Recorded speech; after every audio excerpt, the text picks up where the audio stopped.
안녕하세요. 여행 브로셔입니다. 한국의 장자재로 불리우는 천하절경 배틀바위를 숨겨놓은 곳.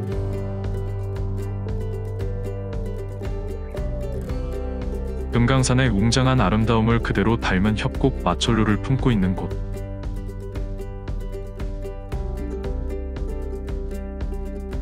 강원도 동해의 숨은 비경, 두타산을 소개합니다.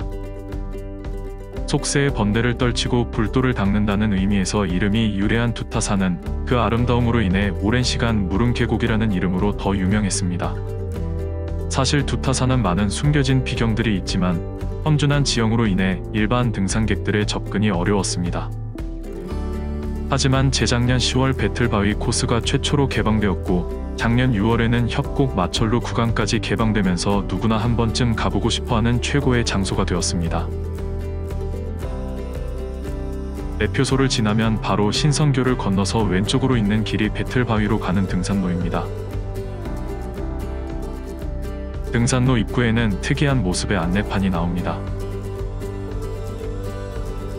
오늘의 트레킹은 배틀바위, 미륵바위, 비경 12산성 폭포, 석간수, 협곡 마철루, 쌍폭포 용추폭포, 학소대의 총 7.3km 코스로 약 5시간 정도가 소요될 예정입니다.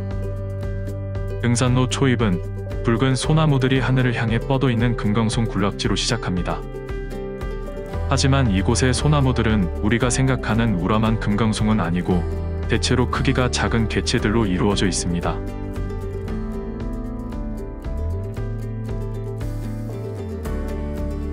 등산로가 처음 시작되어 배틀바위 전망대를 지나 미륵바위까지의 구간이 꽤 가팔라 전체 구간에서 가장 힘든 구간입니다.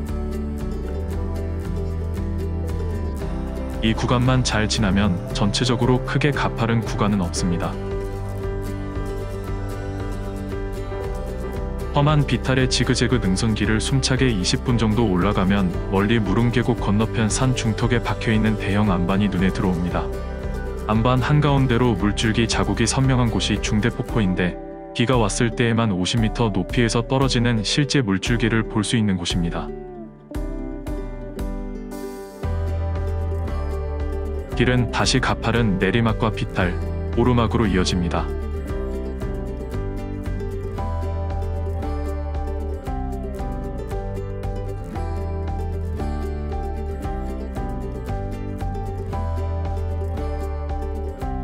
바위를 붙잡고 비탈길을 내려가다 어느 순간 거대한 암석들이 눈앞에 가까이 다가와 있음을 느끼면 배틀바위에 거의 다다른 것입니다. 저 앞에 급경사 데크 계단이 배틀바위 전망대로 올라서는 계단입니다. 배틀바위 전망대에 올라섰습니다. 상검처럼 뾰족하고 날렵하게 생긴 기암괴석이 하늘을 찌르고 그 옆에 수직 절벽 경관이 눈앞에 펼쳐집니다. 마치 중국의 장자재 풍경의 축소판을 보는 듯 합니다. 여기가 왜 한국의 장자재라고 불리우는지 이해가 됩니다. 배틀바위는 옷감을 짜는 배틀처럼 생겼다고 해서 붙여진 이름입니다. 옛날 하늘나라의 선녀가 질서를 어겨 인간 세상으로 내려왔다가 비단 세피를 짜고 하늘로 올라갔다는 전설이 깃들어 있는 곳입니다.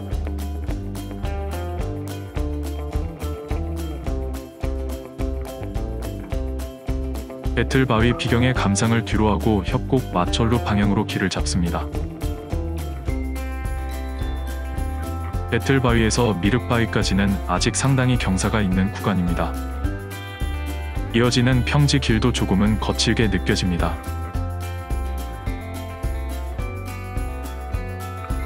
배틀바위에서 300m 정도 거리에서 미륵바위가 나타납니다. 홀로 우뚝 솟아있는 바위에 미륵불의 눈, 코, 입이 보입니다. 여러분도 보이시나요?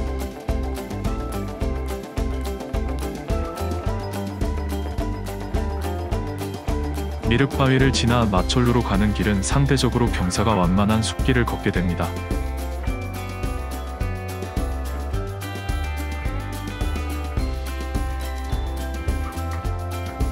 산성토를 지나면 참나무가 우거진 숲을 지그재그로 한참을 내려갑니다. 참나무 숲은 내가 이 숲에 어디쯤 있는지 가늠하기 어려울 정도로 울창합니다. 두타산성까지 가볼 수도 있지만 오늘은 곳곳에서 산성의 흔적을 보는 것으로 만족합니다. 두타산성은 신라시대에 처음 쌓은 것을 조선 태종 때 높이 1.5m, 둘레 2.5km의 산성으로 개축하였는데 임진왜란 때 이곳에서 치열한 전투가 벌어졌다고 합니다.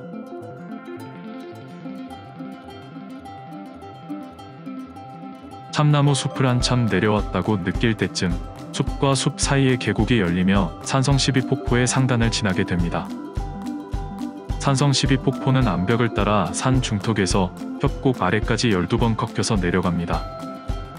우리가 지나가게 되는 이곳은 위에서 몇 번 떨어진 폭포수가 잠시 쉬었다가 다시 천길 낭떠러지로 떨어지는 구간입니다. 가늘기는 하지만 폭포 물길을 건너야 산성길이 이어지는데 아래로는 천길 낭떠러지이므로 비가 오거나 수량이 많으면 매우 위험할 테니 아주 조심해야 할 것 같습니다.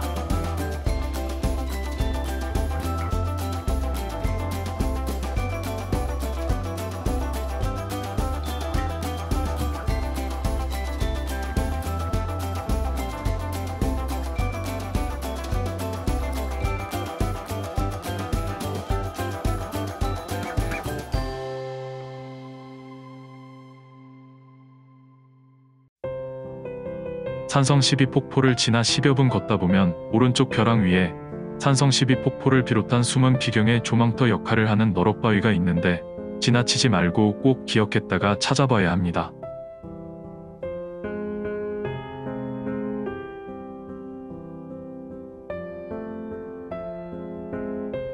위쪽으로는 거대한 암벽들이 돌계단처럼 층계를 지어 산 정상으로 뻗어 있고 그 아래로는 방금 지나온 산성 12폭포의 하단부가 큰 낙차를 보이며 협곡 아래로 떨어집니다. 이곳의 풍광은 정말 장자재 풍경을 그대로 가져다 놓은 듯 절경입니다.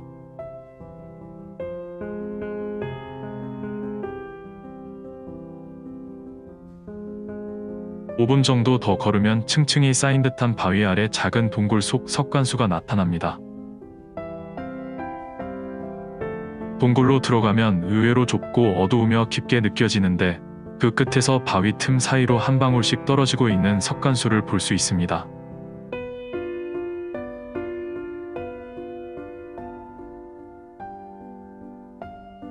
잠시 후 풍경이 확 트인 것을 느끼며 나무 데크로 만든 두타산 협곡 마철루 전망대에 도착하였습니다.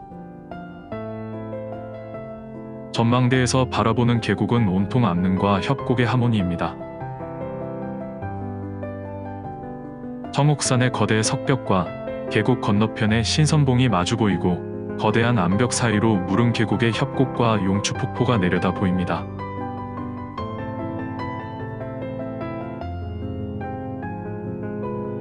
전망대에서는 실감하지 못하지만 사실 이 전망대는 거대한 바위의 수직 절벽 중간에 세워져 있습니다. 해발 470m에 위치한 두타산 협곡 마철루는 주위에 치솟은 거대한 바위들이 마치 도시의 빌딩 숲을 연상시킨다고 하여 붙여진 이름이라고 합니다. 이곳은 특히 기암 괴석과 협곡, 그리고 멋진 단풍이 어우러지는 늦가을의 최고의 경관을 보여준다고 합니다.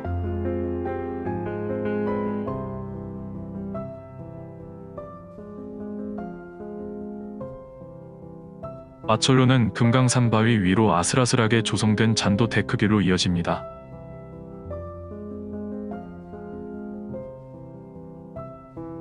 요즘 전국적으로 잔도길이 많이 조성되었지만 이렇게 멋진 풍광을 감상할 수 있는 잔도는 이곳이 최고라고 생각합니다. 마철루 전망대에서 연결된 잔도에서 위를 올려다보면 화강암 절벽이 하늘을 찌를 듯 위압적으로 솟아있는 모습이 장관입니다.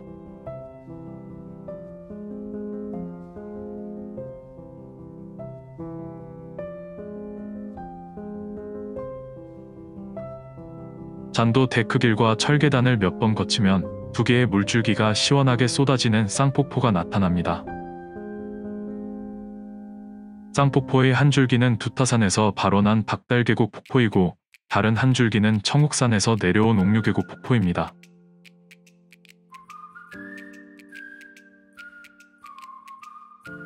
쌍폭포의 아래쪽에는 선녀가 하늘에서 내려와서 목욕을 하고 갔다는 전설이 있는 선녀탕이 있습니다. 선녀탕은 선녀가 목욕을 하고 갈 정도로 물이 맑고 깨끗합니다. 쌍폭포에서 2분 정도 계곡을 따라 올라가면 아까 마철로 전망대에서 보았던 용추폭포를 만날 수 있습니다. 용추폭포는 청옥산에서 발원한 물이 흘러내리며 3개의 단으로 떨어지는 폭포입니다. 용추폭포에서는 건너편 바위산의 만물상을 볼 수 있는데 특히 암벽 높은 곳에 위치해 있는 발가락 모양의 선명한 발바닥 바위를 감상할 수 있습니다. 여러분도 찾아보세요.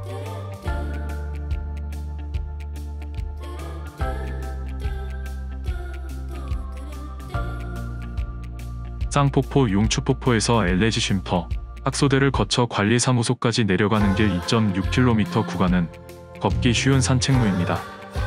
계곡을 따라 내려가기에 곳곳에 가볍게 발을 담글 수 있는 장소가 많이 있으니 발의 피로를 풀며 잠시 쉬어가도 참 좋습니다.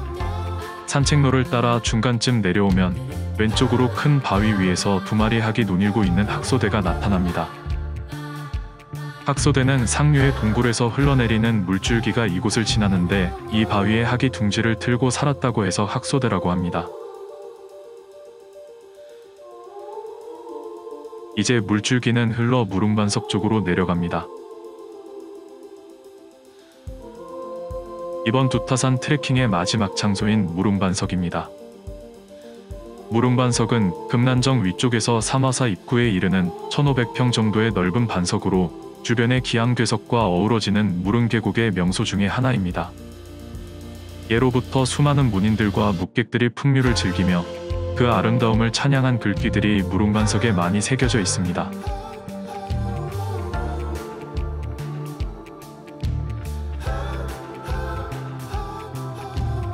오늘 저와 함께한 두타산 트레킹 어떠셨나요? 두타산은 배틀바위와 협곡 마철루를 비롯해 볼수록 신비하고 멋진 비경으로 가득한 곳입니다. 여러분도 한 번쯤 시간을 내어 두타산에서 신선하고 멋진 경험을 즐겨보세요. 영상이 마음에 드시면 구독과 좋아요를 눌러 응원해주세요.